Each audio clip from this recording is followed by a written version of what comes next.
অবশেষে দেশে যাওয়ার জন্য টিকিট কনফার্ম করে ফেললাম। খুবই শিগগিরে বাংলাদেশে আইতেছি। ট্রাভেলসের নাম C minus travel and tour. খুবই সস্তায় টিকিটটা ক্রয় করলাম। একটু আগে আমি ইয়াতে গেছিলাম, নাম কিনা এনজি ট্রাভেলসে। তারা বলছে 200 রিঙ্গিত বেশি এই জায়গার থেকেও।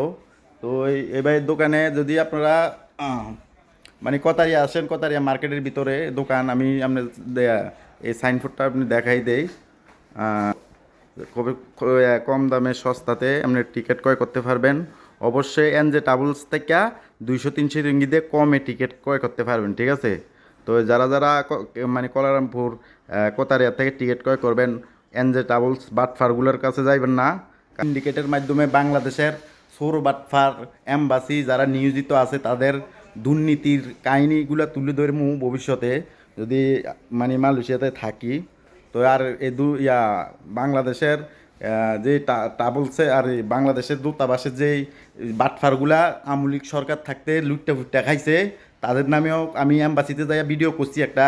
সেদিন ইএসকেলে যাই ভিডিও করছি কীভাবে তারা মানে দালালের মাধ্যমে পাসপোর্ট বানাইয়া দেয়, কীভাবে তারা মানে অ্যাপার্টমেন্ট না নিয়ে গেলেও 200 রিঙ্গিতের বিনিময়ে অ্যাপার্টমেন্ট করে দেয়। এইসব নিয়েও আমি ভিডিও ছাড়ছিলাম, যা ভিডিওটা অনেক মানে অনেকে দেখছে। তো আজকে আমি দেশে যাইতেছি। তো এনজে ট্রাভেল থেকে দূরে থাকবেন, সবাইকে বলে দিতেছি মালয়েশিয়া প্রবাসী ভাইরা। কারণ এনজে ট্রাভেলস একটা সিন্ডিকেটের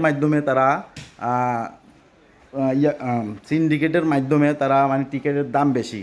আমি আজকে টিকিট ক্রয় করতাম গেছি আমার 2200 রিঙ্গিত, এই জায়গায় আইসি 1700 টাকা। তো এই হলো অবস্থা। তো আমি যাচাই করে টিকিট কাটতেছি, আমি তো আর না, আমি আবার অনলাইনে দেখতেছি অফার টিকিট চলতেছে। হ্যাঁ, অফার বন্ধ হয়ে গেছে, এই বন্ধ হয়ে গেছে, এই বন্ধ হয়ে গেছে। আমি যে ট্রাভেলসের সামনে যদি ভিডিও বানাবো, আমরা দেখামো সাইনবোর্ডটা।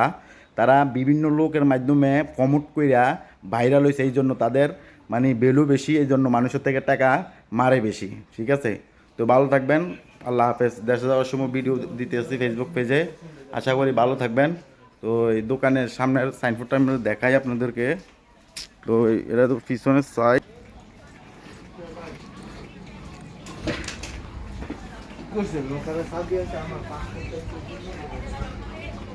এনজে ট্রাভেলস হয়েছে কয়দিন হয়েছে, সিন্ডিকেটে বইরা গেছে, ঠিক আছে? কতারিয়া আসবেন, দেখেন কতারিয়া। আমি এখন রাতের 8টা+ বাজে কতারিয়া আইসা। আপনারা এনজে ট্রাভেলস তো ওই পাশে দিয়ে যায়, কতারিয়া আইসা এই সাইনবোর্ডটা দেখবেন, ঠিক আছে? এই সাইনবোর্ডটা দেখবেন। এখানে এটার ভিতরে আমি যাচাই করে টিকিট কিনতেছি, আপনারাও যাচাই করে টিকিট কিনবেন, সমস্যা নাই। কারণ আমি এখন এনজে ট্রাভেলস থেকে আইছি। ট্রাভেলসের লোকরা যদি দেখতে থাকেন আমার ভিডিওটা, আপনারা বলছেন ইউএস বাংলাতে 2200 টাকা টিকিটের রেট। 2200 টাকা রেট, কারণ আমি আপনারা বলছেন সব কিছু ক্যামেরা রেকর্ড আছে আপনাদের, ঠিক আছে? তো আমি এখানে আইছি, এখানে 1800 টাকা, আপনারা 400 টাকা বেশি চাইছেন। এই জন্য আমি আপনাদেরকে আপনারা যত বড় সিন্ডিকেট হন না কেন মালয়েশিয়া, ঠিক আছে, যত বড় সিন্ডিকেট হন না, আইনের উপরে কোনো কিছু নাই। আপনারা বাংলাদেশ হাইকমিশনের সাথে চুক্তিবদ্ধ কইরা মানুষকে অবৈধ লোকের দেশে পাঠানোর নাম করে আপনাদের নামে অনেক রিপোর্ট আছে আমার কাছে, ঠিক আছে? এনজে ট্রাভেলস থেকে ভিডিও না টিকিট না কাটটা এখান থেকে টিকিট কাটবেন 200 থেকে 300 রিঙ্গিত কমে কাটতে পারবেন, ঠিক আছে? তো এই দোকানের সাইনবোর্ডটা আমি দেখাইলাম। তো এই দোকান হইলো এটা, একবারে পিছনে চলে যাবেন, আর একবারে পিছনে ট্রাভেলসের আর কি টিকিট কাউন্টার।